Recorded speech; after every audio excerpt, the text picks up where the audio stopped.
Hi, welcome. Welcome to my porch. And tonight I'm going to get to talk to Gavin Lawrence. And thank you, Gavin. You're welcome. For being here.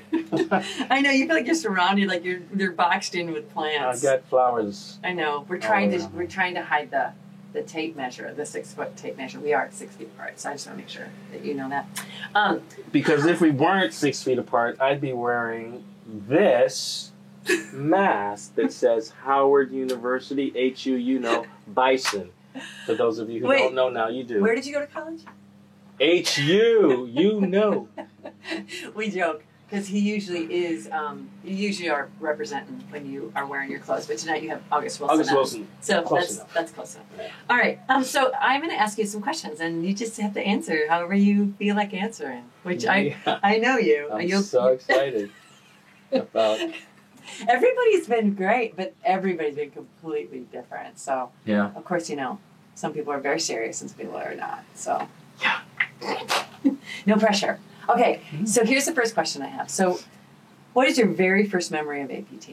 The very first thing, if I say APT first memory, what is it that you think of? Driving here to see my friend Chike in Othello.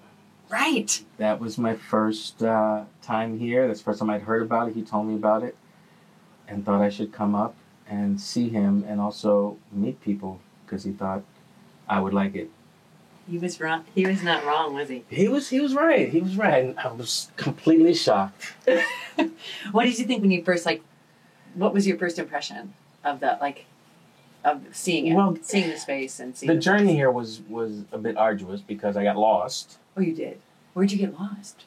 In Spring Green. You got lost because I was using my GPS, which, you know, sometimes we don't get good service in Spring Green. So I ended up by the golf course, and then I ended up by, I thought, some kind of great, I don't know where I was, but I was lost thinking that I wasn't going to get there. And it was dark, and I couldn't see where I was going. And, you know. Was it in, September?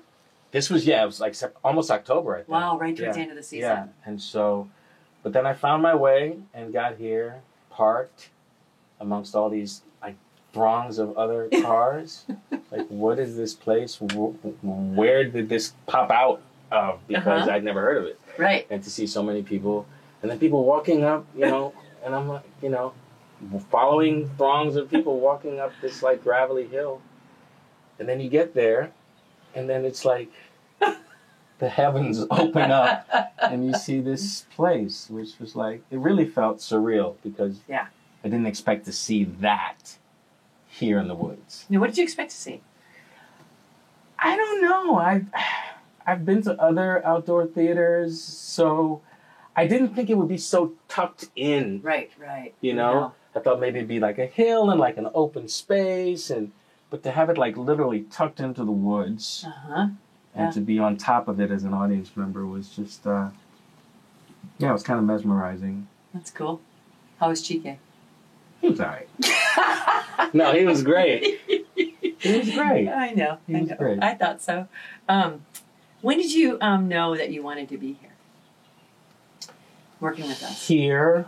Yeah, working at APT. As a core member or just... And when did you think I get this place. I want to be here. Well, I mean, the first time I was here as an actor, you know, after I auditioned and got cast in African Company, that summer was an eye-opener for me. Kind of.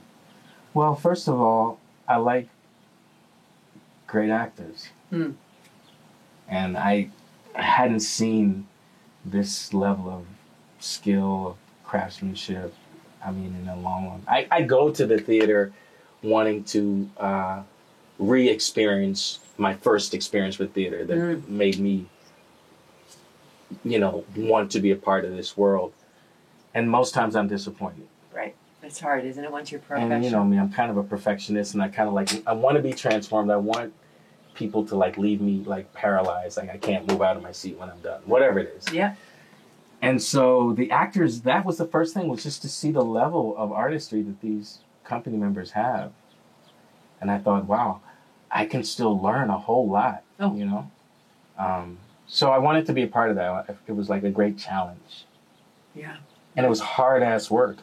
It is hard work, isn't it? Sorry, I said ASS. No, you can say that. I'm not swearing on one. Because yeah, just the amount of time we put into the work, all the elements that are in place, the vocal support, directing. I mean, and to be doing it in the hot sun all day long, to be working that up the hill space, it's just hard work. Yeah.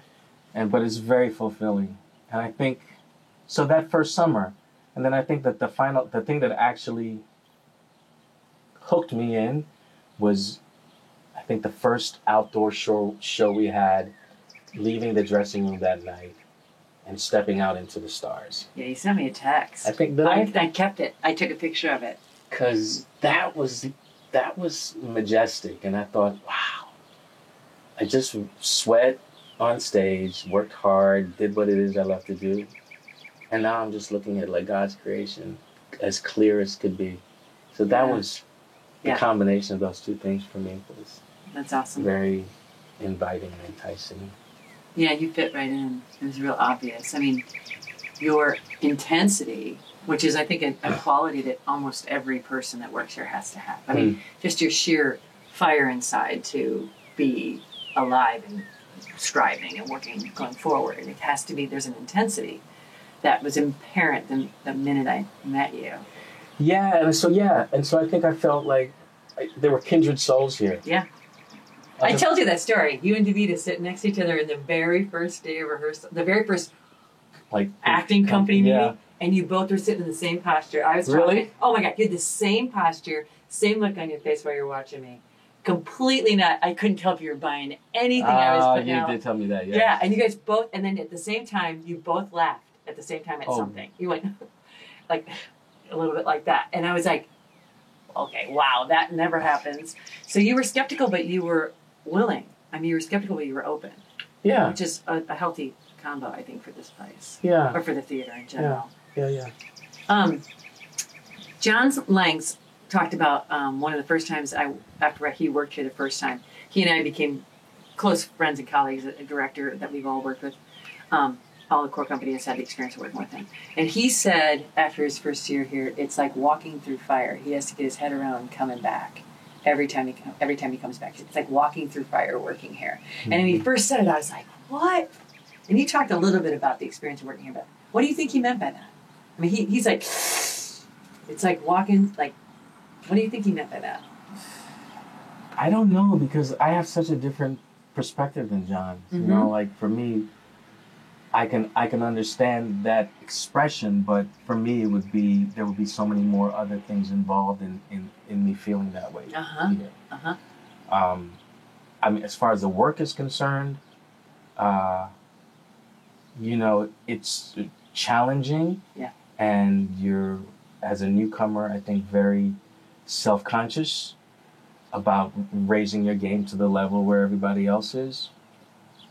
For me, there's a camaraderie with the people who know each other and have been here for years. I was not a part of that. And then being a black man here, not just at the theater, but in Spring Green. So there were so many other things that I guess added to the intensity of whatever that fire might be that he's talking about for me. Yeah. He said something like it burns something away for him. Like it kind of burns away some of the bullshit that he has in other places or other parts of life. Like he gets here and it's pretty. There's an essence, a kind of purity of like what everyone's going after, and it kind of makes you stop and not rely on anybody's bullshit. I wonder if he'll remember saying any of this to me. It was so impactful to me because I was like, I'm trying to hire people to come work here. So it was a really interesting conversation. Yeah. Again, for me, you know, the thing that I experienced first is being a black person at the company. Very different. So that is always the first thing when I'm in a white space. Right. Is navigating that, sensing how people feel about me, don't feel, you know, that's just what I do. And how long do you still navigate that space in all these white spaces, obviously, in the work that we do? Yeah. And has anything particularly made that easier or harder? Anything you could point to that says that makes it easier for me to navigate, that makes it harder? Nothing has made it easier for me to navigate. I think open communication and having leadership that is, I think, willing to have conversations about the things that might make me uncomfortable, make me more willing. Those things make me more willing to have the conversations because sometimes you just want to work. Yeah. You know? Get it out of the way, get out of the way. And I've been in other situations where I was at theaters that were run predominantly by white people, and white people were in the majority, which is most regional theaters in America. And those conversations were not welcomed. Right. And it was like made very clear to me that those conversations were not going to be a part of the experience. And so, you know, you have to work. And I didn't really know you all. Yes. And so I am who I am, and you know, I tend to be fairly straightforward with how I feel about things, but we always have to navigate, am I going to offend the artistic director if I say this? Yeah, right. And the power dynamic is real. Because it's right? happened before. Right. We talked about that. Yeah. So there's that. I mean, I think, you know, I came here as an actor, trying to be an actor. Right. You know? Instead of a black actor. But that's always there. But I didn't come here with that in mind, but as soon as you arrive, it's there. Right. You know? So, yeah. Yeah, you've been imperative. I mean, it's imperative, your honesty and kind of forthrightness, your bravery in that respect. It's been imperative for the growth of the theater. I think I've said that to you numerous times. So thank you. Yeah. Always. And it kind of leads to, I've like what, not that it's linked to that, but I can't imagine that the work that you've done with the theater on stage, I hope has made you proud. What has made you most proud in the work that you've done? What are you most proud of? Now I know I'm really proud of the work you've done for us and for the institution off stage all the time. You're always making. What am I most proud of? That's tricky. I feel I can't wait to hear. As I get older, Not that old. There's less fear of repercussions of being myself in a white space. And I feel like this is going to be, it's all about race. It is all about race. But I think the experience of Blood Knot, yeah, and how we, as a company, responded, embraced, and welcomed conversation, and we really leaned in to the uncomfortable. I know it was nerve-wracking for you. Oh no. It was, of course not. I'm sorry. You're remembering that wrong. You misspoke. Incorrect. No. But I was so. I think that is what I'm most proud of. Is just that what came out of that. Yeah. You know, and I'm also really, I guess, proud of the way I responded. Yes. Because some people may look at my response and think, wow, that was pretty radical. But it was actually very carefully thought out. And I made sure that I spoke from my heart, but also from my people's experience. Mm-hmm. And so I guess that whole Blood Knot experience, and then the actual show doing of the play with Jimmy DeVita, my brother from another mother, was, as an actor, I think, quite fulfilling, quite all the things that you look for and the things you look to feel when you're done with the performance on a nightly basis, that was there. And it was different every night, but it felt like I was doing the work that I was put here to do. And it was magical. I saw it probably a dozen times, that show, at least the second half a dozen times. And it was always different. Like it was always the play, always the story, but it was always different. And we always read a lot of things in acting books about like bring who you are, what you're feeling for the day, what you had for lunch into the room. You can't not do that. Right. And I have to say, I didn't know what had happened during the days, but I knew things happened today that didn't happen yesterday that weren't going to happen tomorrow when you guys were on stage. Yeah. You guys were alive every time I saw it. I mean, as an actor, it's what you live for. That you're on stage with somebody that you can just be, and they're going to be right there with you. Yeah. Then something else happens. Yeah, no, that was... It was really remarkable. Yeah. And to do it under the weight of what was going on around it, that was also Herculean, and more so for you than anyone. With all those white people watching every night, but you know, yes. But you know, for me, you know, being who I am, it's like, yeah, this is what we came to the game for. We came for this kind of. This is what we came for. This is what I come for. This is why I'm on stage. So I don't get to do that with a lot of quote unquote classical theater. Yeah. And I think the whole brouhaha that took place actually fed us in a way that helped us take it to another level. And then at the end of the day, we both realized, let's do our show. Yeah. We're just doing our show. This is our show. And the fact that we had Mr. Fugard's blessings, Yep. the way we were doing it, and the blessings of people who had, you know, half a brain, who understood how this play is supposed to be done. You know? I mean, come on. It's interesting. It's other people have done it, and I haven't heard a word about that. Yeah, well, my friends in Minneapolis, they did it at Pillsbury House a couple of years after ours, and did it the same way. And come on. I don't know. It was a moment. It was a moment, but it was absolutely what you said. Like everything that's really hard. Like everything that's really hard. I learned so much, and I learned so much I wouldn't have learned, and I learned so much about how to be inside a conversation. I remember you said to me, you know, you kept checking in on me. And I'm like, wow, how can you be checking in on me? You're like, well, this is one of the little tiny sliver of what it might feel like to be a black person in America, Brenda. Like, you're stepping in. You're like carrying some extra weight that you didn't ask for. And that was pivotal for me. That was the beginning of getting really uncomfortable. And with being really uncomfortable and like not trying to figure out how to get comfortable again. It was the very beginning of that for me. And it's not going away. It's above my desk. Get comfortable with being uncomfortable. So yeah. That's pretty amazing, Brenda DeVita. Well, that's because you did it with me, man. I wouldn't have the bravery. I knew I just felt empowered with you. So I appreciate that. What would you say? John Lang said it was like walking through fire? Yeah. Well, what did I tell you? I told you I would walk through fire with you. Yes, exactly. Yeah. So you're okay with walking through fire. It seems you're built for it a little bit. I guess what the point was that I trusted you. Me too. And that I would, as a leader. I trusted you too. So thank you for that.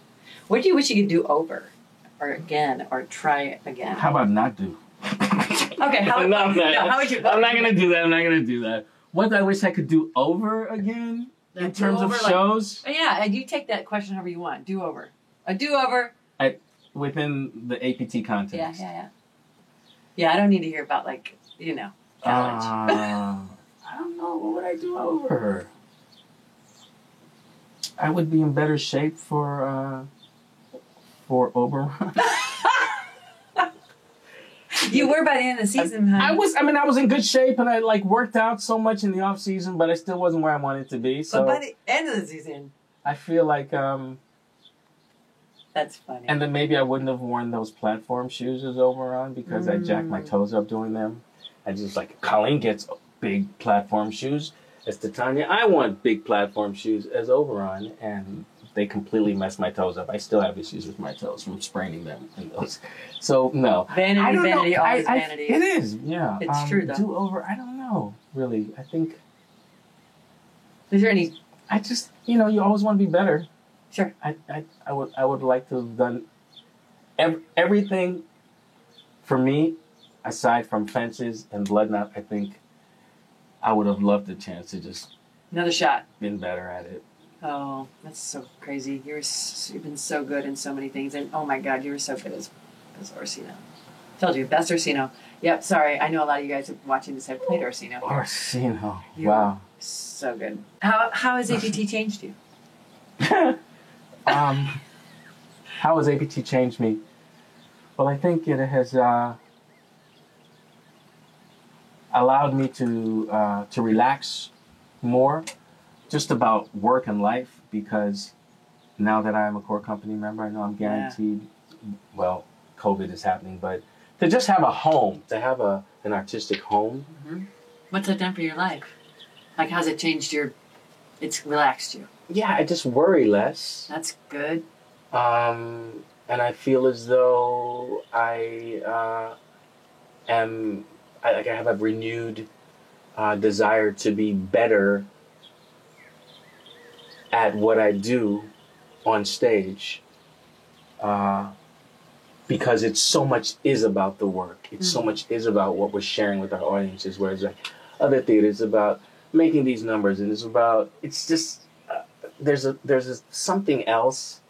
Maybe it's some superficial. I just feel like this place, and maybe that's part of what John was saying, like this place is about the work. And what does it take to make it happen with everyone doing their best work possible? And nowhere else have I had the kind of like support. You know, it's hard work, but we get the support that we need to do our best. And I have not felt that at other places. So it's changed me that I trust that I'm going to get the support that I need. I have to worry less about getting it right. It's made me more disciplined because, you know, yes, we start in May, but as you know, once we know the roles we're playing, we start working on those lines. Blood Nut, I was working on all throughout the winter. Right. And I don't think people understand that that's like a... You know, people around me are like, you got 6 weeks to rehearse, 5 weeks to rehearse. What are you worried about? I said, you have no idea. You have no idea how hard it is to do 3 plays at once and to do them well. Not summer stock. Not that there's anything wrong with summer stock, but like, this is the real deal Holyfield, you know? And so it's made me more disciplined about my approach. And it's also made me, in the past, I kind of, coming from the school of acting that I came from, figure things out on my feet, don't plan too much ahead, lines will come as you're on your feet. And that is, you know, that's here to a certain extent, but you have to know your play as best as you can before you get in the rehearsal room, for me, so that I can have a certain facility with it when we actually get up on stage. Yeah, I mean, when you really can play. Yeah. I mean, when you're doing 3 shows at a time or 2 different shows in a rehearsal process, how do you get your head in just being able to play without knowing your lines and stuff? Yeah, you without being can't. prepared? You can't. You know, and even like the seasoned veterans here, I'm backstage with them, and everyone's going over their stuff every night before, because it's, you know, it's a lot. Yeah, there used to be a thought that this is how actors became actors, this process of being in rep with older actors or other actors, and kept you honest. I think it's really great that it still translates. Yeah. You know? I see that in the young actors that come here, the apprentices and such. Yeah. They see a different kind of approach. Like, oh, people still really do that when they're as old as you or as good as you or as accomplished as you. They do, it kind of it pulls away. Hey, John! It pulls away the kind of, like it's just magic. Or it just gets easier. Oh, yeah. Yeah. And I find that, you know, there's more prep time that I need now.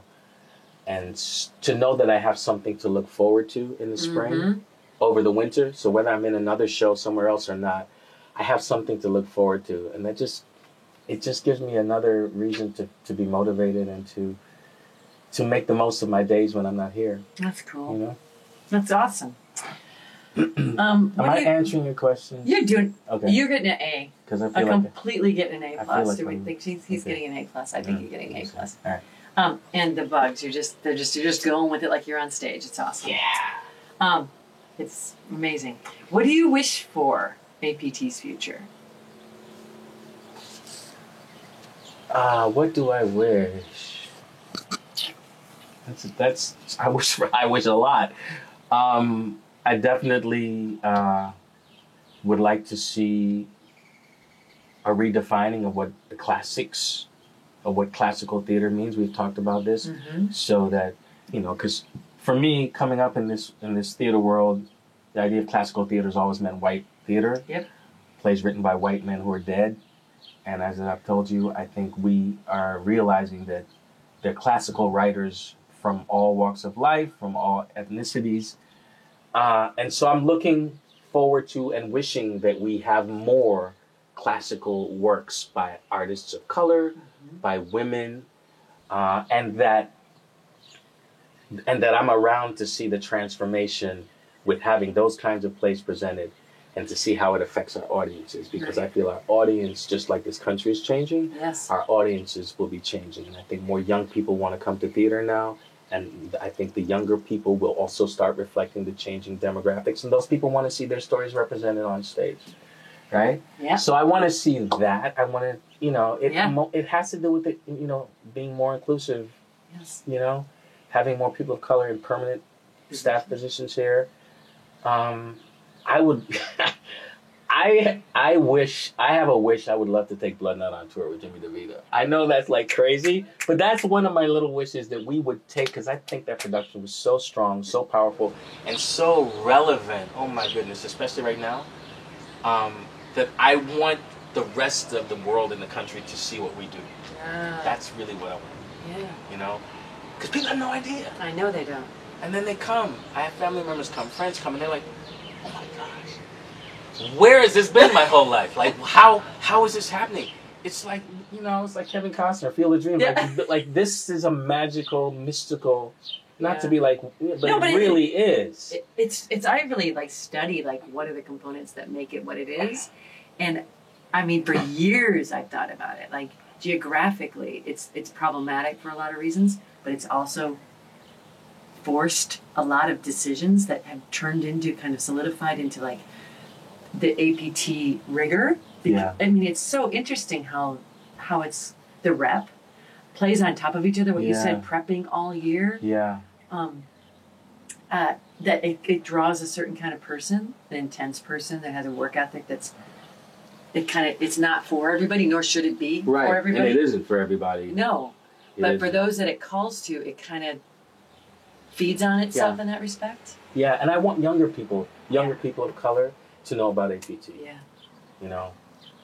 So part of my wish list is, that we are able to create that, like an ambassadorship program. We've talked about that, where I or other actors of color can go to universities and colleges to kind of like let these young people know, hey, this is what we do. Are you interested? If you're interested, you should know about us. You should audition.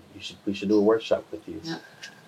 Because one of the things, I'm kind of backtracking, but I've seen change since I've been here. Yeah. And to be a part of that is really exciting. And I'm looking forward to seeing, like, as we supposedly are turning a corner as a country, how we continue to contribute to that.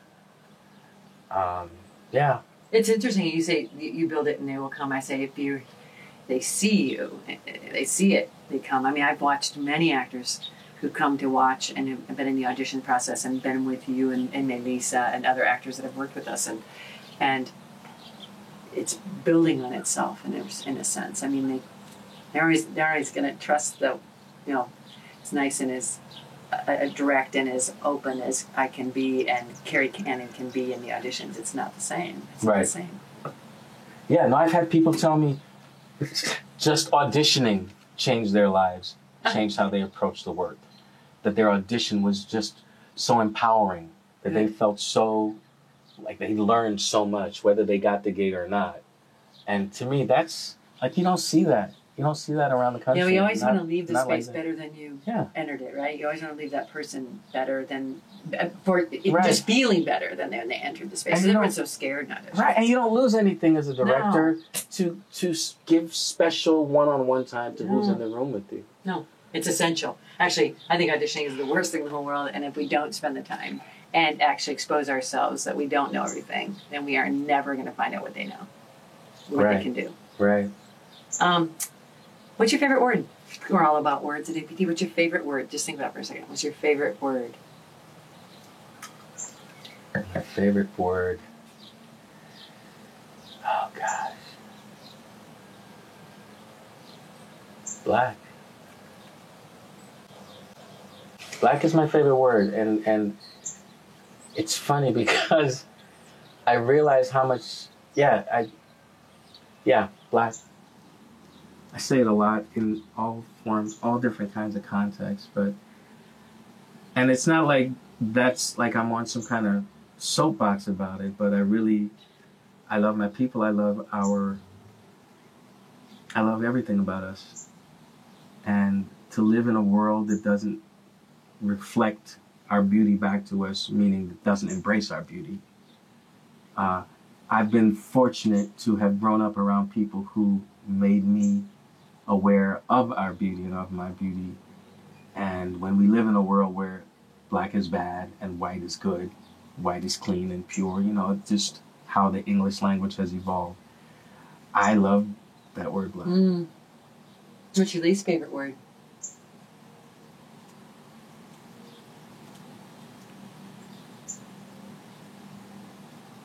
No. What's one piece of advice that you would like to give your younger self if you could go back and do that?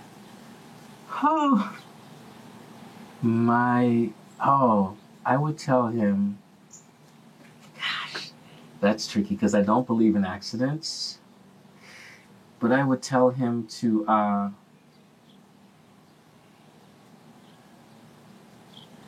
love himself more without condition so that he wouldn't have to need others to validate that he was worth loving. Because I think some of the decisions I made when I was younger were based solely on me needing to feel worthy. And they weren't always healthy decisions. I love you. I didn't need you to ever feel unworthy. So I love you too. Yeah, it's great. I really appreciate you. And I look so forward to our future. I do. Me too. Give me hope. All right. Thank you, Gavin Lewis. That's it? That's it. Oh, wow. That's it.